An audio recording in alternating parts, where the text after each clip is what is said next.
Welcome to the Underground, the Steel City Underground, the black and gold standard for Pittsburgh Steelers coverage. Now, here's your host, Joe Kuzma and Brian E. Roach.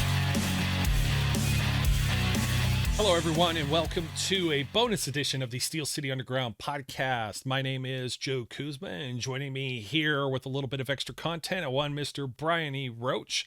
So, Brian, why don't we just dig right into where we left off in the previous episode?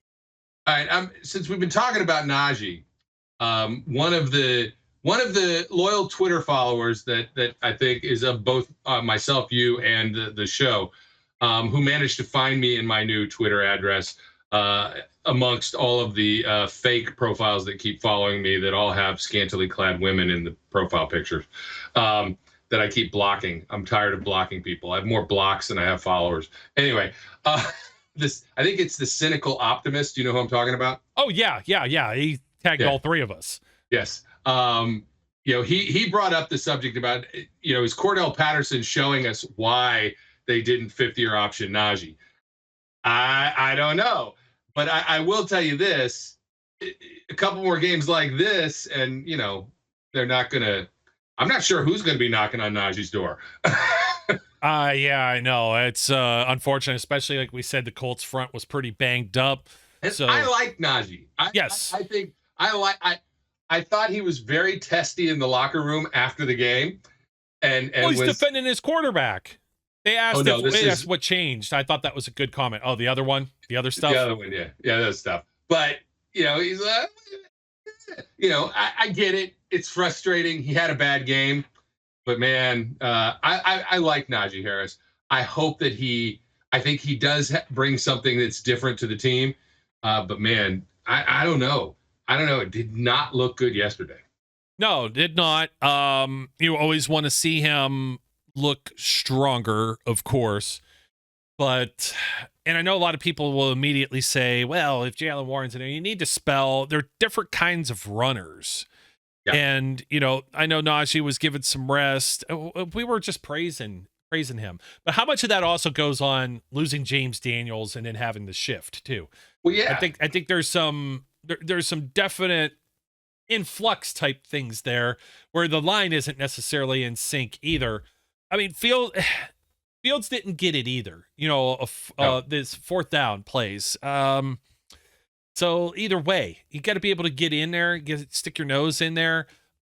Najee has some good, he has some bad. He's not always consistent. I mean, people were already on Derrick Henry's case to start the Ravens season too, and then look what he's ended up doing like the last two games. Yeah, just mowing over people.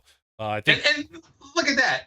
There's the Ravens. The Ravens lose to the Raiders. Right? They lose to the Raiders. I don't remember who. Oh, they lost to the Chiefs, right? Okay. But even the Chiefs, they're scraping by, right? They barely beat the Chargers yesterday. And, the Chiefs are scraping by. The Ravens lose to the Raiders. And then they get Buffalo and they just beat the living crap out of them. Yep. I hear you. It's not on the bingo card for anything in the NFL. Like, what is on the bingo card? What can you trust? You can't trust your eyes any given week. Apparently you can trust the Washington Commanders. So far, man. Cliff Kingsbury. You know what? Here's a guy. No, I watched a lot of that game, man. Let me just tell you, they don't punt the ball. just, you know what? It's another one of those things. It's early. There's a few weeks of film. You're starting to gather some things on the young quarterback with Jaden Daniels.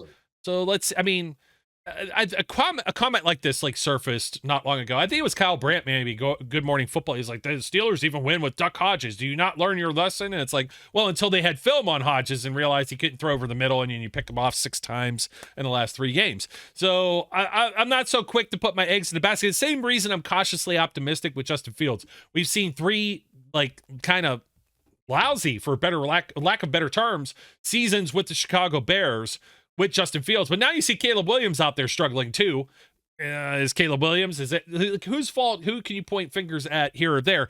Justin carried this team yesterday. He carried them. He got them to where they needed to be. the young man was trying to make some plays. I can't fault any of that. It comes up too short at the end where that snap, what are you laughing at me about here? Because it shouldn't come down to that final play. He carried them all the way up until the point until he saw a cute girl in the stands, and then the ball hit him in the face. Maybe or maybe not, but it shouldn't have came down to that, though, Brian. And I think we can agree. We've come up with about 10 different things, and we didn't even break down every single play that was like a completion or something where the defense could have made a big stop. We probably didn't make as big a deal of that as should be. They have to play around the referees not calling holding on Watt or whatever may be the case.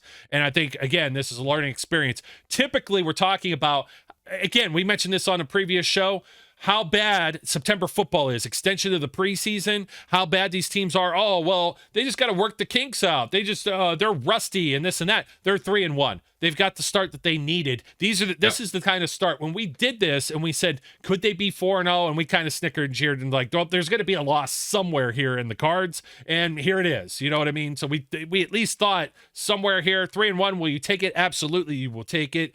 And I'll take it every day. Twice on Sunday, puns intended, when two of your division rivals have started 1-3. That's like a 17% chance to make the postseason for both of those squads now, coming out of Ohio and Cleveland and Cincinnati. Now the Ravens are righting the ship. They're 2-2. We were hoping, hey, they got a juggernaut of a schedule.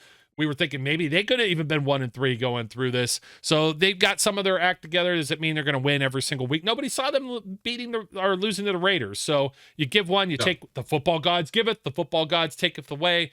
Don't forget to like, comment, and subscribe, folks. Leave a rating or review wherever you're listening or watching. My dude, Brian, thank you once again for joining me. Always a pleasure. Hopefully Absolutely. Commanders are going to beat the Ravens. Hey, you know what? Stranger... Tale as old as time, man. The parity in the NFL thing. You look at some of the scores around the league. Commanders scoring 42 points. I don't know if the Cardinals are for real or not. That's something that's always tough to try and figure out, you know. But Buffalo going out there to Baltimore and laying an egg and getting 10 points was a rough one to watch.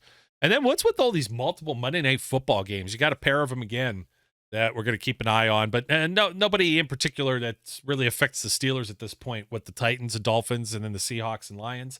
We'll see how real these teams are too. You just never know. I mean, we discussed this. All the teams that have been paying the quarterbacks and wide receivers, they don't have a whole lot to show for right now.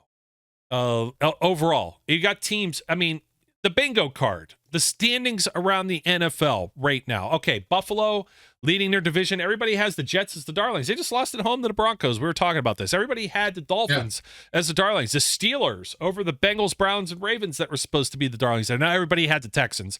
Everybody was in line with them, but everybody thought Jacksonville was going to come around. Kansas City, okay, they've won like 10 in a row. They're overdue to start losing some games, right? Commanders are winning the NFC East. The Vikings are 4-0 in the NFC North. The Tampa Bay Buccaneers are 3-1 in the South, and the Seahawks are 3-0 as of this right now, leading in the West.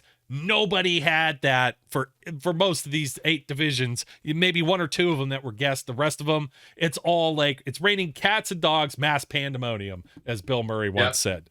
So here it is. Next 3 weeks: Bengals, Commanders, and Buccaneers. That's the Ravens' schedule. You would have thought, that's a walk.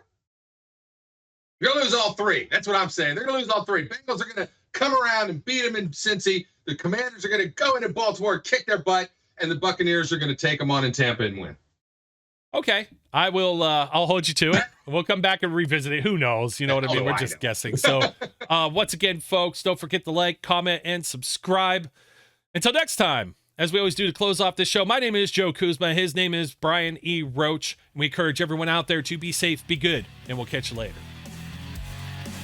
We would like to thank you for listening and remind our listeners to follow us on social media and our website, www.steelcityunderground.com.